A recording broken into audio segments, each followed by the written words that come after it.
s'étalera sur une période de 50 heures. Donc je crois qu'il est temps de démarrer, il est 14 heures.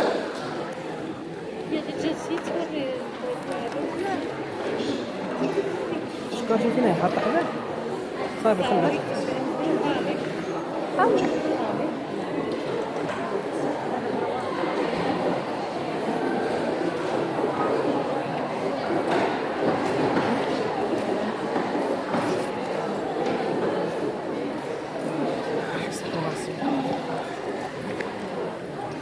Bon, alors, comme j'ai dit, on va faire un petit peu les explorations. L'année dernière, vous avez parlé, on vous a fait l'électrocardiogramme en long et en large et un petit peu des autres explorations. Alors, comme j'ai dit, le CG, on l'a déjà fait ensemble l'année dernière et j'ai repris le même cours de l'année dernière avec des améliorations, c'est-à-dire j'ai ajouté des petites choses, des petits schémas et quelques notions supplémentaires. Donc, je vous prie d'aller réviser votre cours sur le CG parce que c'est la base que j'ai pris avec les modifications. Qu'est-ce qu'on va traiter ensemble en cardiologie? Voilà ce qu'on va traiter. L'électrocardiogramme, où je vais parler effectivement un peu plus longtemps. La radiographie, je vais dire un petit mot, parce que là aussi on l'avait fait l'année dernière. L'échocardiographie que je vais développer un tout petit peu plus que l'année dernière. Je dis tout ça pour ceux surtout qui ont doublé. Donc, il faut que vous sachiez qu'il y aura un changement au niveau du programme. C'est pour ça que je présente un petit peu ce qu'on va faire cette année. Donc, l'échocardiographie, il y aura un petit peu de changement parce que je vais un petit peu plus l'étoffer. L'épreuve d'effort, je ne vais pas trop m'y attarder parce que je ne vais pas ajouter grand-chose que l'année dernière. Les holters, la même chose. Et les autres explorations, comme vous voyez, il y a le scanner, l'IRM, la scintigraphie, etc. Donc, qui ont été aussi développés l'année dernière. Alors, l'électrocardiographie. Donc, cette phrase, vous allez la retrouver dans votre polycopier de l'année dernière. Ce n'est qu'un enregistrement qui est réalisé sur un revêtement cutané par l'intermédiaire des électrodes. Vous savez bien que notre corps est un courant, il transmet un courant électrique. Donc, c'est le même principe. Le courant de notre corps va être enregistré par un appareillage externe, bien sûr, avec certaines améliorations. Donc, ce n'est rien de nouveau. Donc, le principe de base, c'est que notre électricité, surtout l'électricité cardiaque, elle est transmise au niveau d'un appareillage qu'on appelle effectivement un appareil électrocardiogramme. Comment ça se passe? Vous savez bien, pour faire un électrocardiogramme, il faut des conditions standards. Toutes les conditions, surtout un patient doit être au repos, bien à l'aise. Il ne faut pas qu'il ait froid, parce que quand il y a le froid, il y a une trémulation musculaire et ça peut parasiter. Il faut qu'il soit relâché. Il faut que les jambes soient décontractées et décroisées. Il faut qu'il soit bien réchauffé, comme j'ai dit. Et surtout, dégraisser les parties où on va mettre les électrodes. On peut les dégraisser simplement avec de l'eau. Si on n'a pas de gel, parce que l'eau, vous le savez, c'est un bon conducteur. Donc là où vous allez mettre vos électrodes, vous mettez de l'eau et vous enlevez les saletés qui vont gêner la transmission du courant.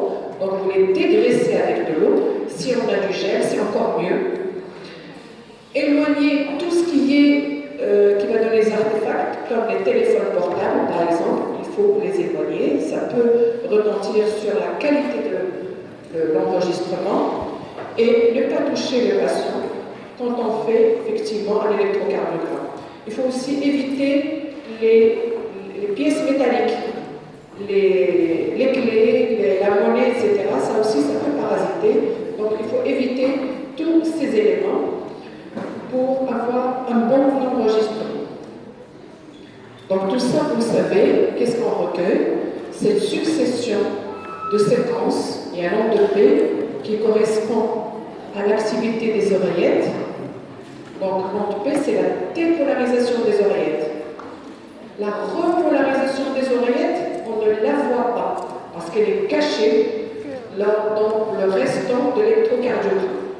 Donc la dépolarisation des oreillettes, c'est l'onde de P. Puis après, il y a l'influx qui passe au niveau du nœud auriculo-ventriculaire pour aller jusqu'au niveau du réseau de Purkinje. Donc la transmission se fait jusqu'au niveau de l'extrémité des ventricules. Et là, une fois arrivé aux ondes au niveau du réseau de Purkinje, il y a la contraction et la stimulation des ventricules, et ça donne ce complexe QRS. Et après la stimulation, il y a un repos, et le repos ou la repolarisation, c'est l'onde de T ventriculaire qu'on voit très bien, et chaque séquence, vous allez voir, a des caractéristiques où donc, vous les avez déjà vues. Donc l'onde de P, c'est la stimulation qui commence au niveau du nœud sinusal, les deux oreillettes. L'espace PR, c'est la conduction des oreillettes au ventricule. Le complexe QRS, c'est la dépolarisation des ventricules. Et puis l'onde de T, qui est la repolarisation ventriculaire. Donc voilà ce que ça donne en dynamique. Donc comme vous savez, le cœur a une action qui est continue, donc tout le temps en train de se dépolariser, se repolariser, etc. Donc, et ça donne cette séquence continue.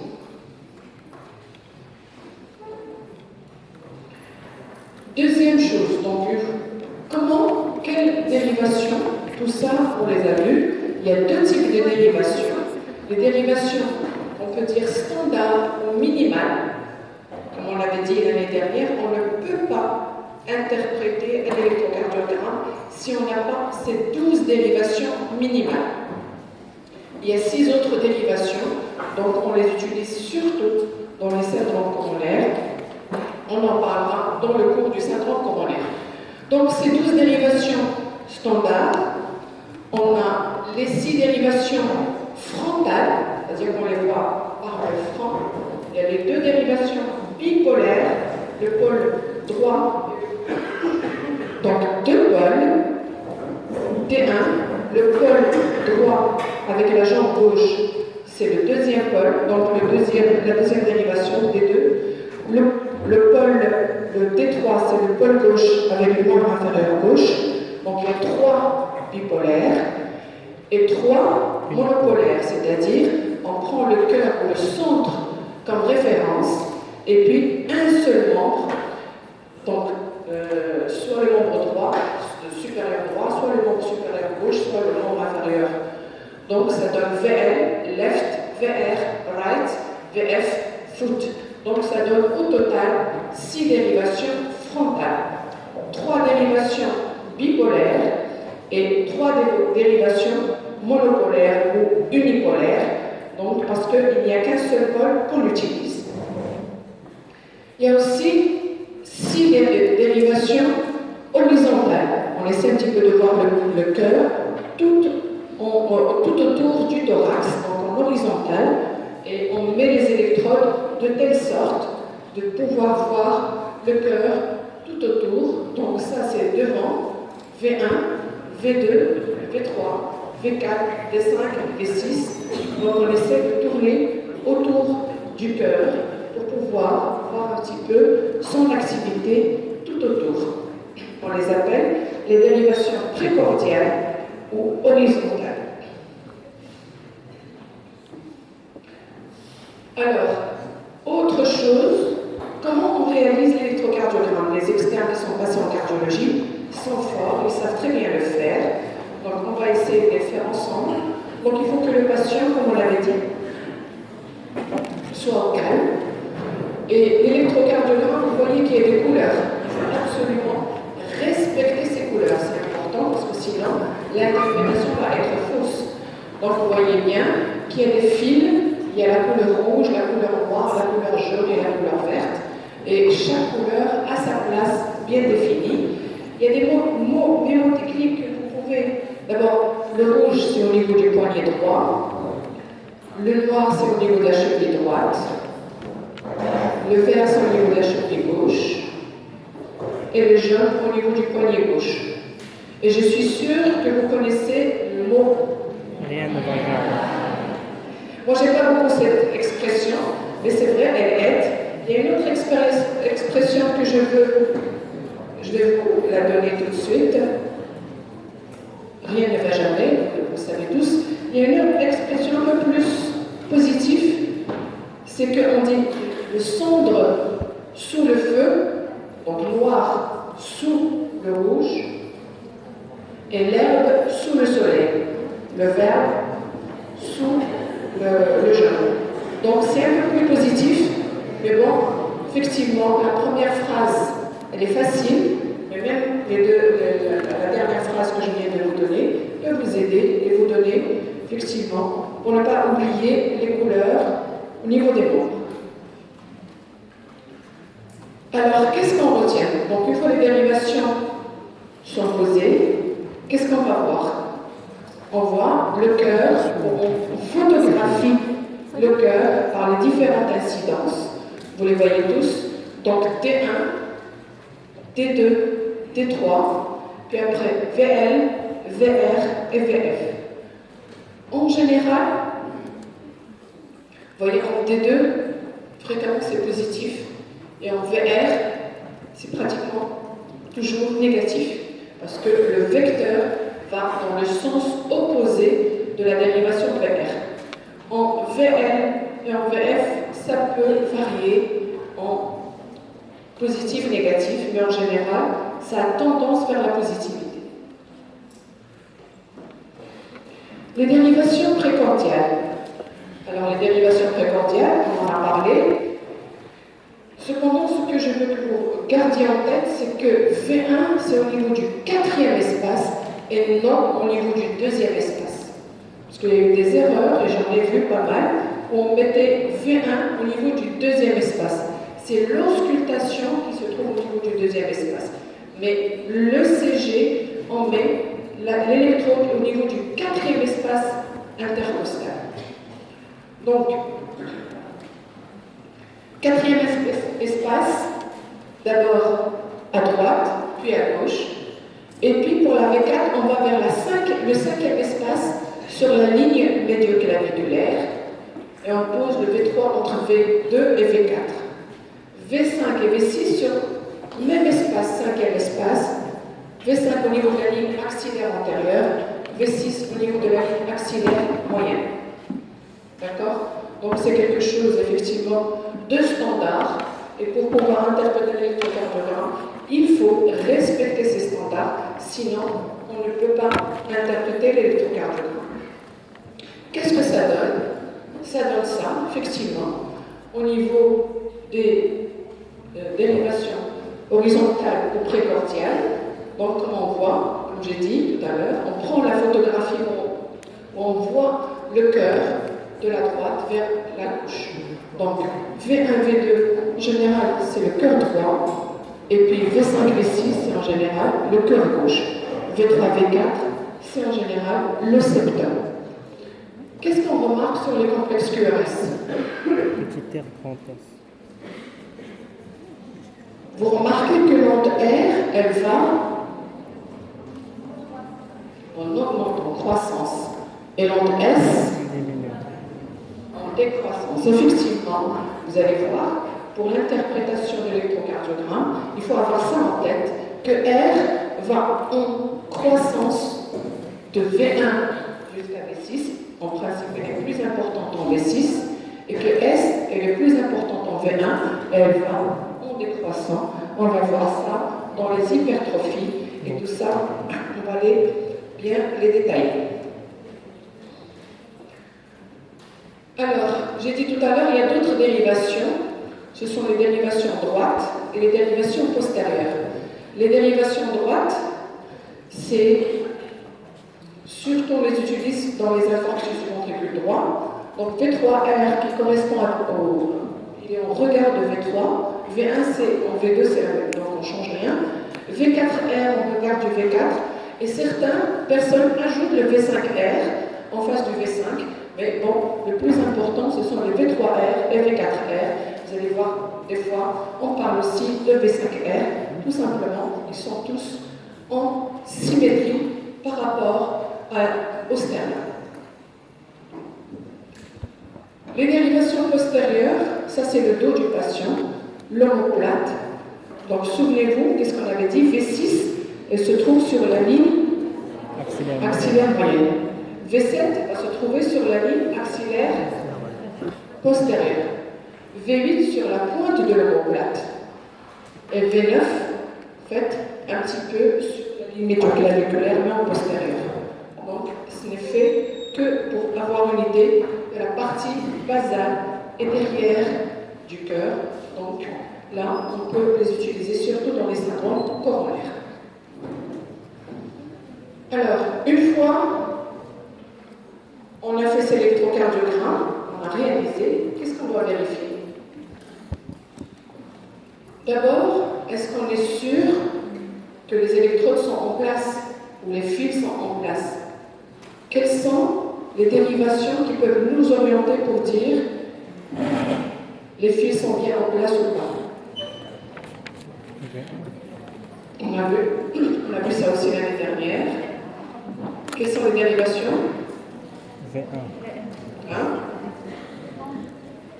VR, très bien. Qu'est-ce que la VR? Normalement, toutes les séquences doivent être négatives, oui. D1.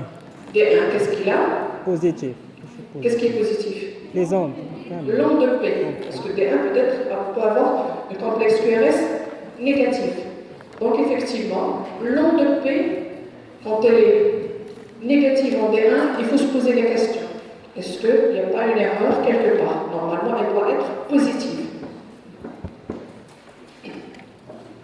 Et les ondes, si on trouve toutes les ondes P, toutes les ondes positives en VR, il faut se poser la question.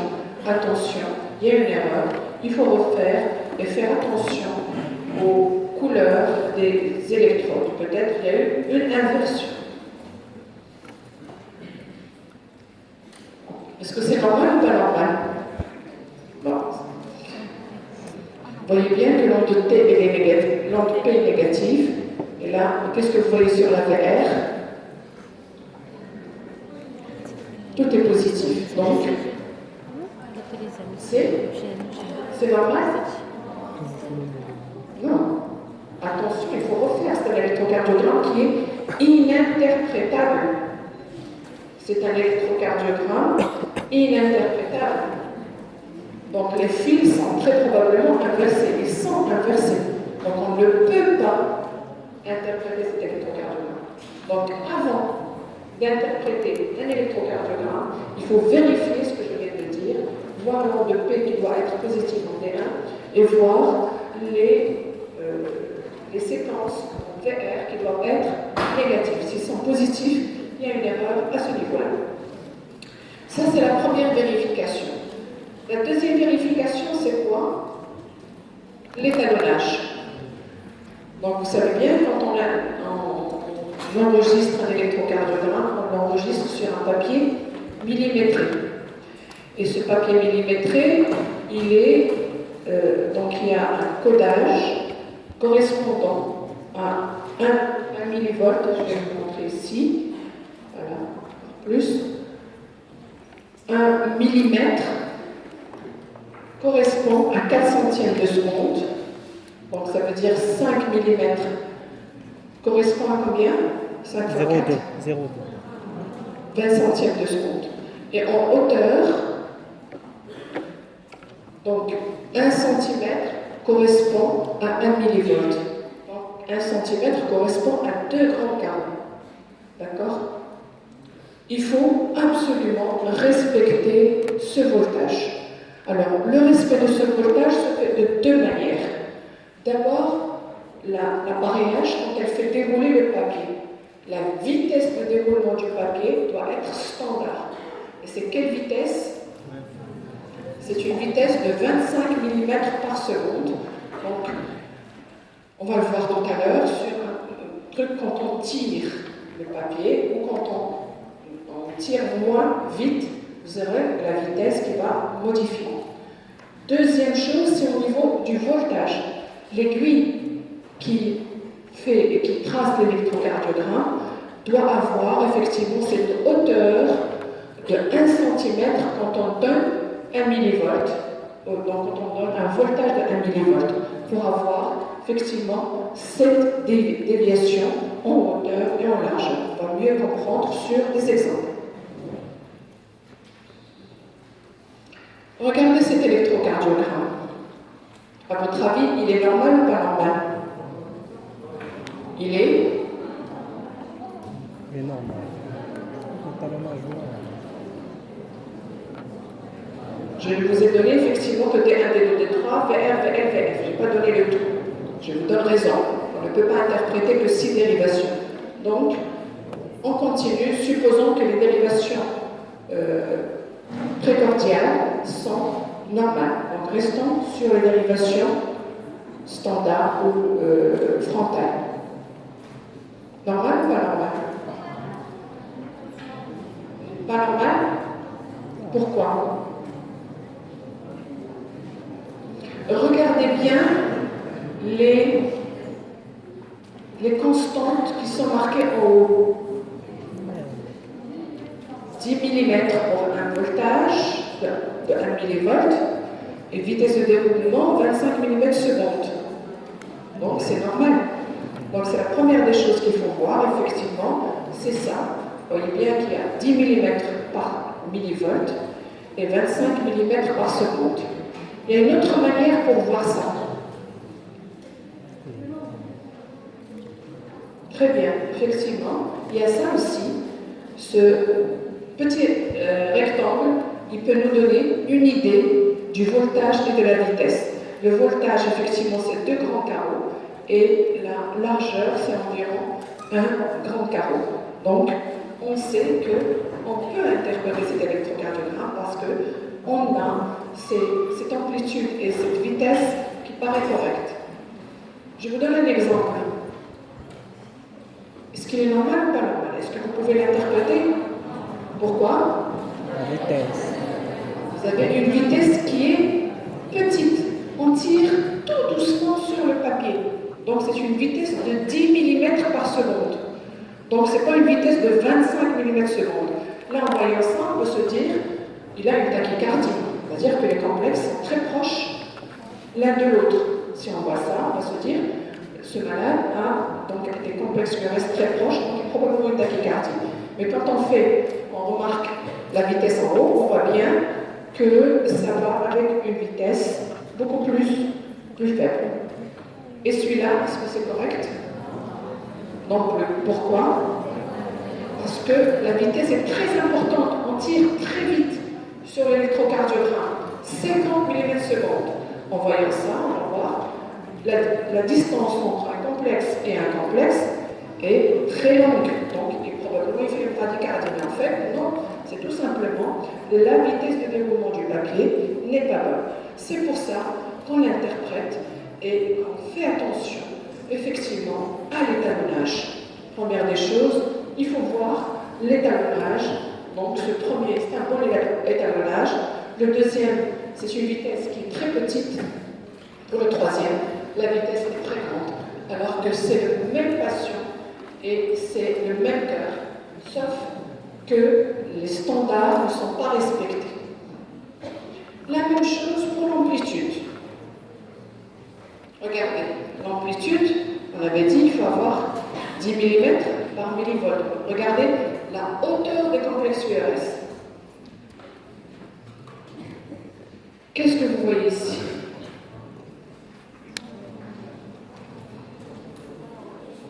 Regardez cette hauteur.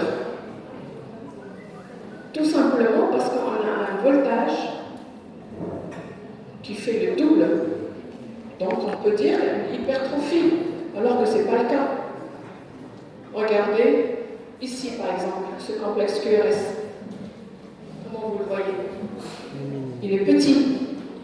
Mais en fait, c'est tout simplement le voltage est mauvais. D'accord? Donc il faut, avant d'interpréter l'électrocardiogramme, avoir ces notions de voltage. Donc voilà, pour vous montrer les 3 types de voltage dont il faut faire attention. Et le plus juste est celui-là. Donc les deux autres, ils sont erronés. Il ne faut pas, effectivement, il faut en tenir compte avant d'interpréter. Bon, c'est la même chose, c'est une répétition. Alors, quelles sont les deux vérifications à avoir d'abord, avant de commencer à interpréter l'électrocardiogramme? Donc,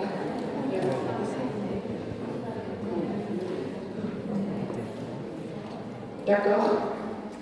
Donc, vous devez faire effectivement une vérification d'abord de l'étalonnage, vous voyez bien en bas, où vous voyez les 10 et les 25, voir l'onde de P positif en D1 et voir la négativité des électrodes ouverts avant d'interpréter l'ECG. Donc, il faut savoir que quand une infirmière ou une personne vous ramène un électrocardiogramme, si ce n'est pas vous qui avez fait cet électrocardiogramme, vérifiez ça avant de commencer à interpréter et à lire l'électrocardiogramme. Maintenant, vous avez fait l'électrocardiogramme, vous avez vérifié tout ça. Qu'est-ce qu'on va faire? Bien sûr, il faut lire l'électrocardiogramme. La lecture de l'électrocardiogramme se fait après avoir mis en place les électrodes correctement et après avoir vérifié l'amplitude et la vitesse de déroulement du papier.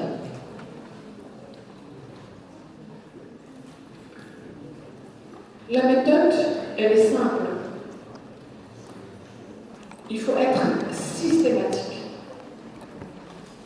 La systématisation commence en général depuis l'onde de P pour aller vers l'onde de T. Mais avant, on a une idée globale de l'électrocardiogramme. C'est quoi cette idée globale?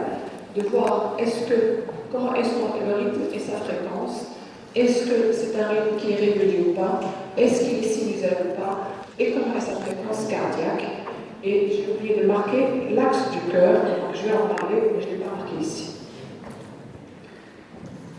La régularité et le rythme cardiaque dépendra de quoi? Du nœud sinusal.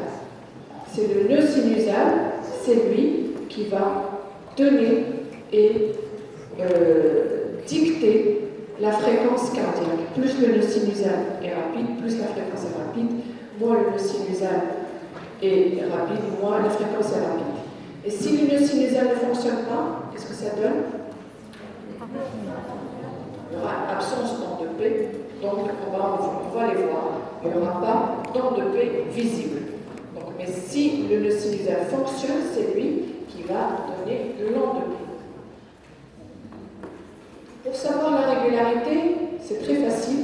Vous prenez un bout de papier et vous mesurez entre les complexes QRS et puis l'autre complexe QRS, vous transposez ce même papier, plutôt vous le transportez et vous le remesurez sur les autres dérivations. Normalement, ça doit être équidistant, donc pratiquement égaux. On peut avoir de petites modifications, pas importantes, qui peuvent être dues à la respiration. Parce qu'à l'inspiration et l'expiration, il y a une petite variation, mais pas énorme. Donc il ne faut pas, vraiment, si vous trouvez une petite différence, dire qu'il n'est pas régulier. Non, ça peut arriver avec la respiration, mais ce n'est pas très important. L'essentiel, effectivement, grossièrement, ces complexes doivent être égaux les uns par rapport aux autres.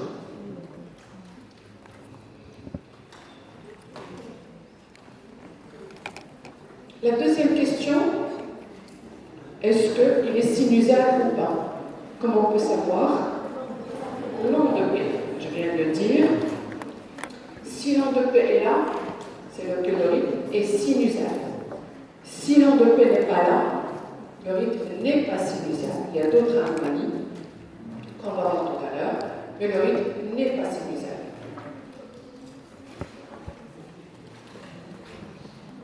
Donc, pour dire que le rythme est régulier et sinusal, il faut voir l'équidistance entre complexe QRS et complexe QRS et chercher l'onde de P qui doit toujours précéder le complexe QRS.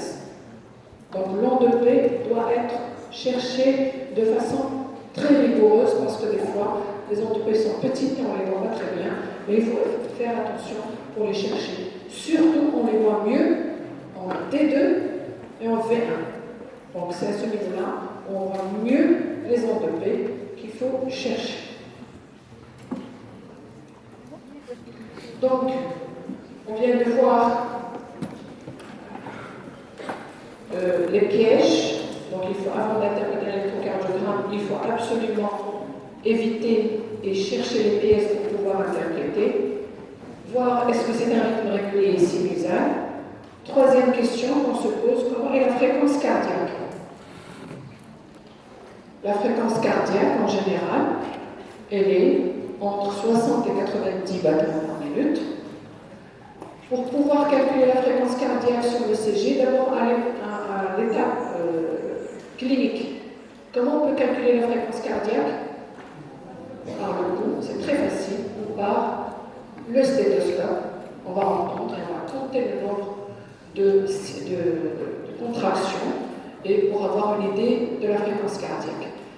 Par l'électrocardiogramme, c'est beaucoup plus précis et surtout quand le rythme est irrégulier, on peut la calculer par l'électrocardiogramme. Il y a deux méthodes. La plus facile, si on n'a pas la réglette, et fréquemment c'est ce qu'on utilise nous, fréquemment on n'a pas la réglette dans la poche, on prend le 300 qu'on divise par le nombre de grands carreaux. On a une idée grossière. Mais sinon, il y a une réglette graduée qui est là. Donc la réglette, c'est ce que les laboratoires nous donnent. Donc c'est une réglette. On met la première ligne sur le premier complexe QRS et on lit sur le troisième complexe.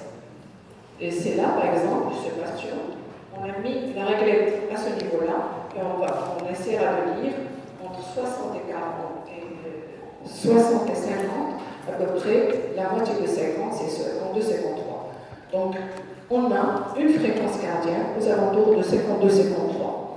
D'accord? Si on prend la première méthode, 300 divisé par le nombre de grands carreaux, on a à peu près combien de grands carreaux? 1, 2, 3, 4, 5, 6. Donc 300 divisé par 6, à peu près 50. Vous voyez, donc on tombe à peu près à la même chose. Avec la réglette, donc il faut mettre le trait sur avec le premier complexe et lire sur le troisième complexe. Et avec le nombre de carreaux, c'est le nombre de grands carreaux. Vous voyez là, on arrive à peu près à 53 battements par minute. Autre chose, c'est l'axe du cœur. Franchement, ne vous tracassez pas trop la tête. Parce que l'expérience nous a montré que les étudiants, des fois, sont perdus. Il est où l'axe? Pourquoi l'axe? Etc. L'axe, c'est pour avoir une idée grossière. Est-ce que le cœur est horizontal, est vertical, horizontal, dans le bon axe, etc. L'axe du cœur, c'est pour avoir une idée de l'ensemble des vecteurs. Tout ça, tous ces électrodes, toutes ces dérivations qu'on avait utilisées, D1, VR, VL, etc., donnent des vecteurs. Et c'est une résultante de ces vecteurs pour donner une idée de l'axe. On ne va pas calculer tous ces vecteurs, il y a des méthodes, une méthode beaucoup plus facile. Sachez que l'axe du cœur normal doit être entre 0 et 90. Donc, l'axe, normalement, est à ce niveau-là. Si l'axe est dévié à ce niveau-là, c'est une déviation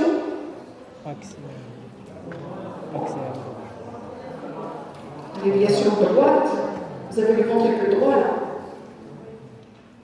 Et si on a un axe qui est en haut, hyper gauche, l'autre côté, c'est rare. Mais les congénitalistes en trouvent. Donc, on parle d'axe indéterminé ou un axe qui est vraiment hyper négatif. Moi, j'en ai jamais vu, mais bon. L'essentiel, c'est effectivement voir que l'axe est à ce niveau-là, entre 0 et 90. S'il est dévié vers plus 120, c'est une déviation, il y a un problème à droite, c'est une c'est un retentissement droit. Si c'est le contraire, c'est plutôt un retentissement gauche. Alors, comme je viens de le dire, il y a une méthode très facile, c'est qu'on voit que de dérivations. D1 et AVF. Je vais vous donner les différentes possibilités, qui sont les suivantes. L'axe, on a dit, c'est la zone normale. On a en général D1 et AVF positifs, ou du moins la prédominance de la positivité par rapport à la négativité. Plus on a positif, de négatif. D'accord? Donc, on est dans la zone normale. On a une déviation axiale droite quand on a une prédominance de D1 négative. D'accord? Avec une VF positif. Une déviation axiale gauche, c'est plutôt l'inverse. VF est négatif et D1 positif. Donc, gardez en tête que c'est 3. L'autre, vous pouvez l'oublier. Normal, les D1 VF positif. Hyper droit, c'est que D1 négatif, VF positif, et l'inverse pour l'hyper gauche, D1 positif et VF négatif. Comme j'ai dit, ne vous tracassez pas trop la tête. L'axe est quelque chose de vraiment très secondaire. Si vous ne le trouvez pas, c'est pas grave, vous aurez d'autres choses à interpréter. Mais gardez en tête que l'axe du cœur en général entre 0 et 90 et on tient compte de VF et D1.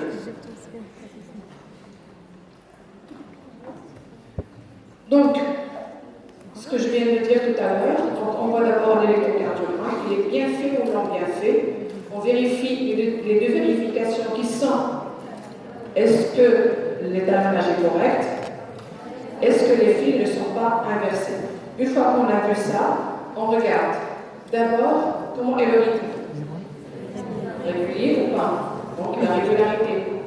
Est-ce qu'il est très bien? Une fois qu'on a vu la régularité et le rythme, qu'est-ce qu'on voit? La fréquence cardiaque. La méthode la plus facile, 300 divisé par le nombre d'heures. Si vous avez la réglette, vous êtes riche. C'est bien, vous pouvez vous en servir. Mais sinon, on peut très bien s'en sortir avec le 300 divisé par le nombre de carreaux. Et puis après, l'axe du cœur. Gardez en tête que l'axe est entre 0 et 90 degrés. Et on peut le déduire à partir de deux dérivations qui sont D1 AVF. Maintenant, on va rentrer un peu plus de détails et on va voir un petit peu les différentes séquences, comment elles sont interprétées. Alors, on commence par l'onde P. L'onde P, on la compte à partir du début jusqu'à la fin. Dans la durée, gardez en tête le chiffre 2,5. Durée 2,5, hauteur 2,5. D'accord?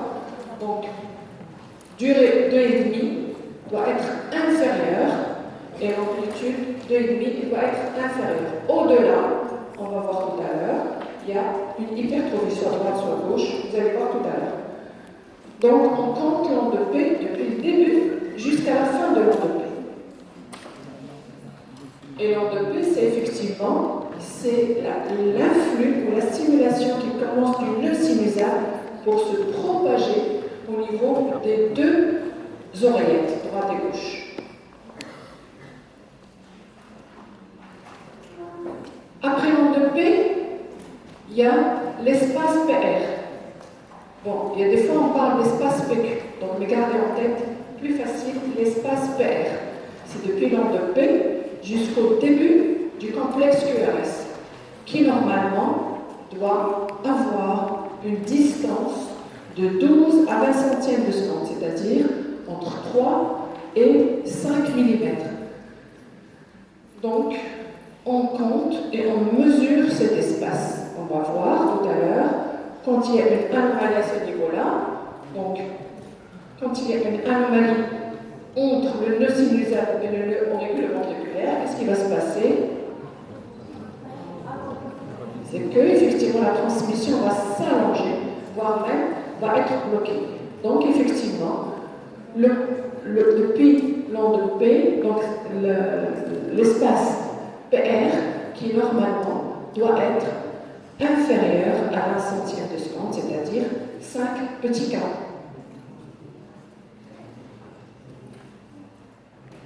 Puis après, on voit le complexe QRS. Donc, le complexe QRS, si la durée du complexe QRS est entre 8 et 10 centièmes de seconde maximum. Quand on arrive à 12 centièmes de seconde, on commence à parler d'élargissement de complexe QRS. Donc normalement, pas plus de 2 mm, maximum 2 mm et demi. Quand on arrive à 3 mm, on commence à parler déjà de QRS large. Bon, là, ça, on en a parlé tout à l'heure. Et ce que j'avais dit tout à l'heure, en V1, en général, toujours, voire l'onde R est toujours inférieure à l'onde S. Je vous l'ai montré, au début, l'onde R est petite et progressivement, elle augmente. Et l'onde S, au contraire, elle est grande en V1 et progressivement, elle va diminuer. Donc, il faut voir V1, où on voit toujours R qui est inférieur à S. Et pour ça, on va le voir tout à l'heure, en quelques minutes, la somme entre V1, entre S en V1 et R en V5 doit être inférieure à 35. Quand c'est supérieur à 35, c'est une hypertrophie du ventricule gauche, on va le voir pour vous fixer un peu plus les idées. Donc là, pour le complexe QRS, comment on le voit?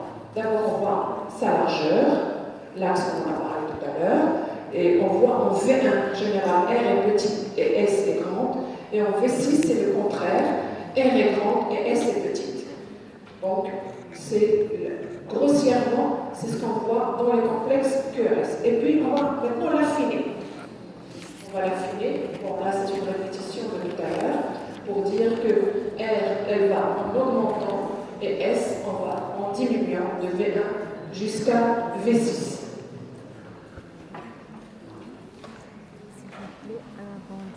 Le segment ST.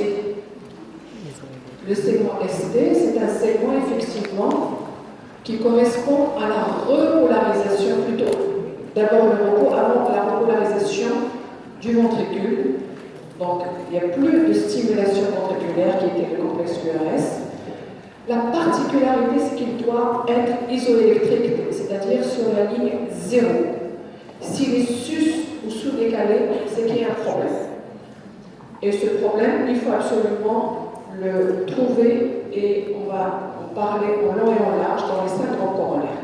Donc toujours, le segment ST est isoélectrique.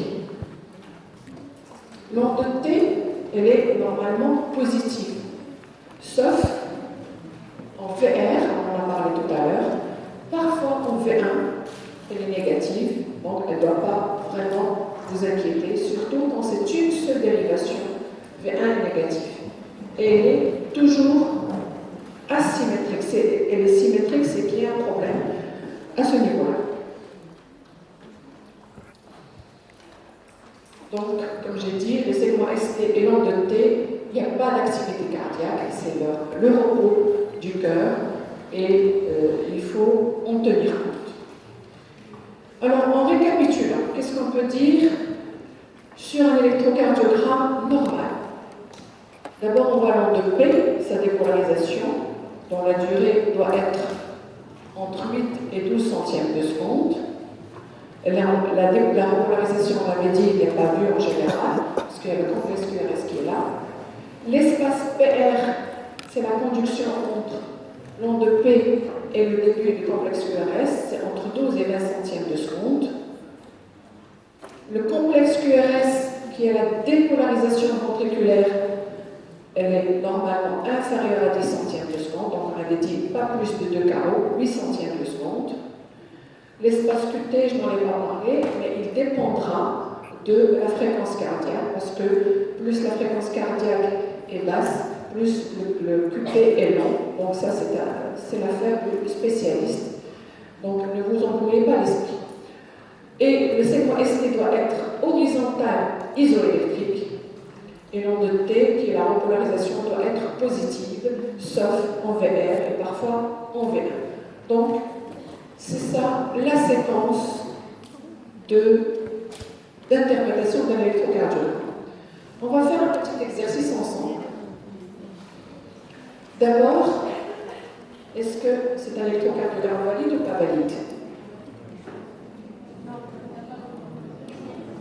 Pourquoi non? Donc, il est valide. Si on voit, on a la vitesse 25 mm/s, on a le voltage 10 mm par millivolt. On est d'accord? Est-ce que les fils sont corrects ou pas corrects? Oui, effectivement, l'onde P est positive en en D1 et les dérivations et les séquences en VR sont négatives. Est-ce que c'est un rythme régulier ou pas? Oui, je vous donne raison, mais il faut mesurer. Effectivement, il faut prendre un bout de papier et mettre entre chaque complexe QRS, est-ce que c'est régulier ou pas? Est-ce qu'il est sinusal ou pas sinusal? Pourquoi? Il y a une onde de P qui précède effectivement chaque complexe QRS. Très bien. Quelle est la fréquence cardiaque? 75. À peu près 60, oui, tout à fait. Si on prend, par exemple, ce complexe QRS, 1, 2, 3, 4, à peu près 5, donc ça dépasse 60 et quelques. 300 divisé par 5 à peu près, dans les 62, 63. Très bien. Quel est l'axe de ce cœur?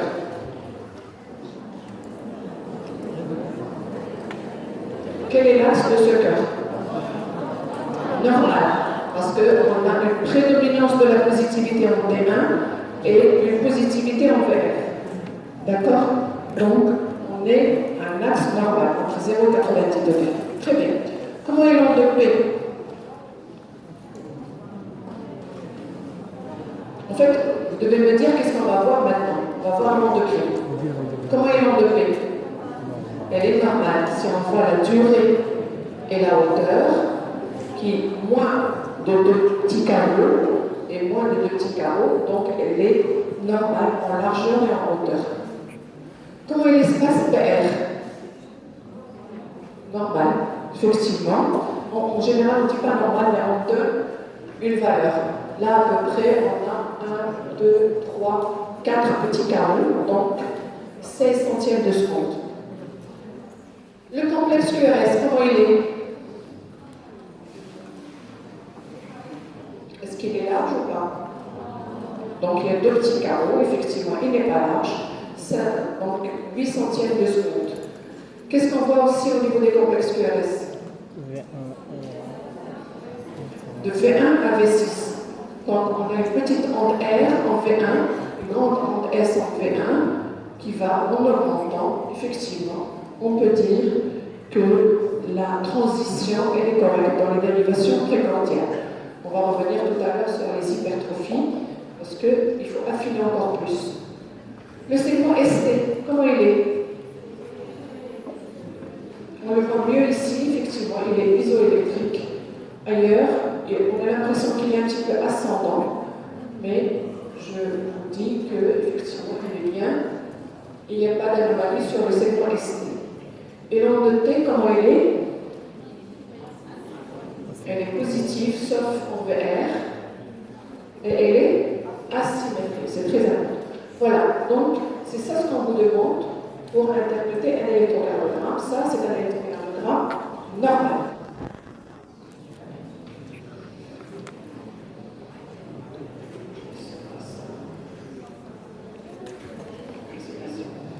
Maintenant, alors, je vais vous donner quelques anomalies. On va voir les hypertrophies de l'oreillette droite, de l'oreillette gauche, du ventricule droit, du ventricule gauche. On va voir quelques troubles du rythme. On va voir quelques troubles de conduction. On va voir l'ECG dans l'insuffisance coronaire et autres anomalies qui ne sont pas très fréquentes pour laquelle à connaître. On va commencer par les hypertrophies. Alors, il y a l'hypertrophie qui peut être soit l'oreillette droite, soit l'oreillette gauche, soit le ventricule droit, soit le ventricule gauche. Alors, pour l'hypertrophie de l'oreillette droite, je commence par exemple, ou les hypertrophies de façon générale. Vous voyez que le stimuli, quand il commence au niveau du nœud sinusal, l'influx descend vers le bas pour l'oreillette droite et va vers la gauche pour l'oreillette gauche. Maintenant, s'il y a une hypertrophie de l'oreillette droite, c'est que l'influx mettra du temps pour descendre. Donc, il y aura une anomalie en hauteur. S'il y a une anomalie au niveau de l'oreillette gauche, le flux mettra du temps pour aller vers l'oreille gauche. Donc, il y aura une anomalie en largeur. D'accord? Donc, une hypertrophie de l'oreillette droite, c'est que quand la hauteur dépasse les 2 petits carreaux et demi. Quand il y a une hypertrophie de l'oreillette gauche, quand la largeur ou la distance de l'onde P dépasse les 2 et demi. On les voit plus en détail sur cette diapositive. Donc, une onde P normale. Donc, vous voyez les deux stimulations, oreillette droite et oreillette gauche. Donc, la sommation générale, on garde une onde P qui est normale en largeur et en hauteur. Maintenant, s'il y a une hypertrophie, c'est la hauteur, ça mettra du temps pour transmettre l'influx en hauteur. Donc, c'est une hypertrophie. Alors que si c'est une anomalie sur l'oreillette gauche, il mettra du temps pour transmettre en largeur. Donc, c'est la largeur qui va dépasser ses limites dans l'hypertrophie auriculaire gauche, et c'est la hauteur qui va dépasser ses limites en hypertrophie auriculaire droite. Maintenant, dans les hypertrophies du ventricule, ça veut dire quoi le ventricule gauche hypertrophié? Ça veut dire qu'effectivement, il y a une masse musculaire plus importante et l'influx à ce niveau-là va mettre un peu plus de temps et le vecteur va être plus important au niveau gauche. Donc, quelles sont les dérivations du ventricule gauche? V5, V6. C'est V5, V6. Donc, l'influx ou la stimulation va être plus importante en V5 et V6. Et quel est l'opposé de V5, V6? C'est V1, V2. En V1, V2, on aura des ondes S plus profondes. D'accord? C'est pour ça que quand on calcule est-ce qu'il y a une hypertrophie du ventricule gauche, on associe l'onde R ou la positivité du gauche avec la négativité de la droite. C'est pour ça qu'on dit le Sokolov, c'est SV1 plus RV5 ou RV6. D'accord? Donc, pour calculer, pour dire c'est une hypertrophie du ventricule gauche, on voit les ondes positives du ventricule gauche, qui sont V5, V6, avec la négativité du ventricule droit, les S1 ou le S2. Et en général, on garde cette notion de S1. Oui, c'est ça. S1 plus RV5 ou RV6. On peut dire aussi pour S2, RV5 ou RV6. En général, on prend la négative du côté droit et la positivité du côté gauche, et cette somme qui doit être inférieure à 35. 35. Très bien. Donc voilà, un indice de Sokolov, R en V5 plus S en V3, ça dépasse les 35. Il y a un indice de Cornell qui aussi, des fois, est utile, donc qui a des valeurs à retenir, supérieure à 28 chez l'homme et supérieure à 20 chez la femme. C'est la somme de RVL plus SV3. Donc, vous pouvez le garder en tête, ça ne fera que du bien, mais ce que je veux que vous gardiez et que vous interprétez à votre niveau, c'est le Sokolov. Et parfois, on a des troubles de repolarisation dans les dérivations gauche, parce que c'est une hypertrophie gauche. V5, V6, c'est gauche. D1, VL, c'est des dérivations latérales gauche.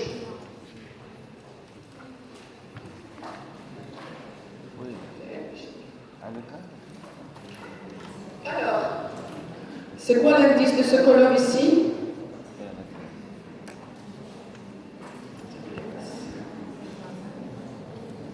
C'est quoi l'indice de Sokolov?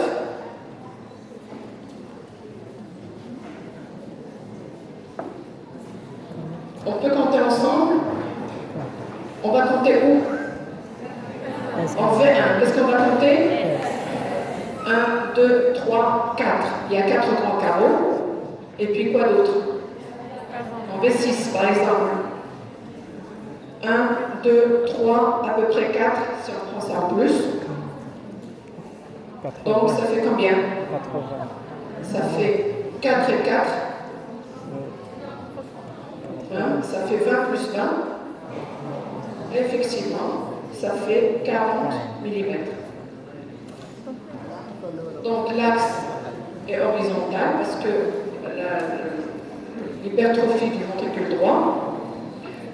En fait, pourquoi j'ai dit que l'axe est horizontal? Regardez bien. Je ne vais pas trop vous embrouiller l'esprit, mais regardez VF. Il y a autant de positivité que de négativité. Donc, c'est égal à 0. Donc l'axe restera en D1. C'est pour ça qu'il est un petit peu horizontal.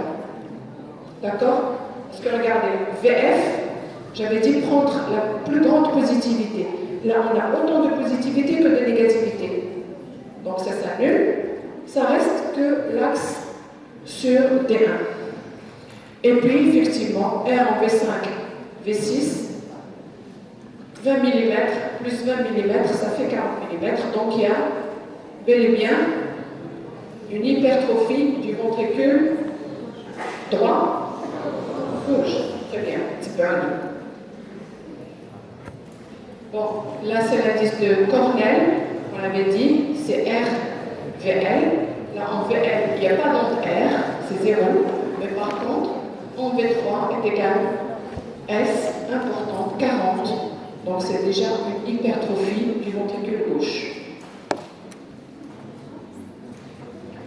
Maintenant, le ventricule droit. Une hypertrophie du ventricule droit, c'est quelle dérivation? V1, V2. Très bien, c'est effectivement, il faut voir en V1, V2. Donc on avait dit en V1, V2, normalement on doit avoir un petit R et un grand S. Et là, qu'est-ce qu'on voit? Le contraire, il y a plutôt une grande R et une petite grande S. Donc, ça s'inverse. Il y a une hypertrophie du ventricule droit.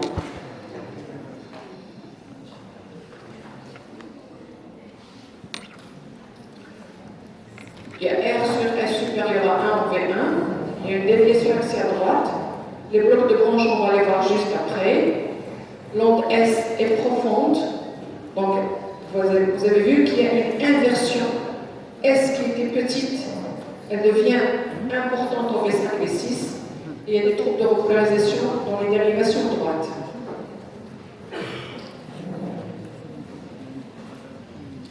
Alors, qu'est-ce que vous voyez ici? En V1, qu'est-ce que vous remarquez?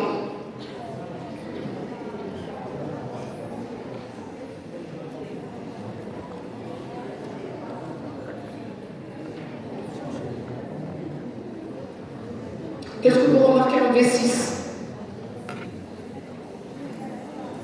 Petit R, grand S. Normalement, on ne doit pas avoir une onde S aussi profonde en V6. En V1, en fait, il y a ce qu'on appelle un aspect R, S, R'. Donc, quand même, le grand R' est plus important que la petite onde S. D'accord? Donc, il y a bel et bien R supérieur à S. Mais cet aspect R, S, R', ça rentre dans le cadre d'un bloc de branche droit qu'on va voir tout à l'heure. Donc R sur S supérieur à 1, bloc de branche droit, trouble de repolarisation, on l'avait dit en V1, V2, S profond en V6. Donc tout ça colle avec une hypertrophie du ventricule droit. Bon, alors, on vient de voir un petit peu les différentes hypertrophies, je récapitule. L'hypertrophie auriculaire, il y a la droite et la gauche. La droite, ça correspond à quoi? C'est la hauteur de l'onde de P qui dépasse les 2 mm. L'hypertrophie gauche, c'est en largeur. L'hypertrophie du ventricule gauche, c'est R en V5, V6, est très importante, avec S en V1 est très importante. Donc, cette somme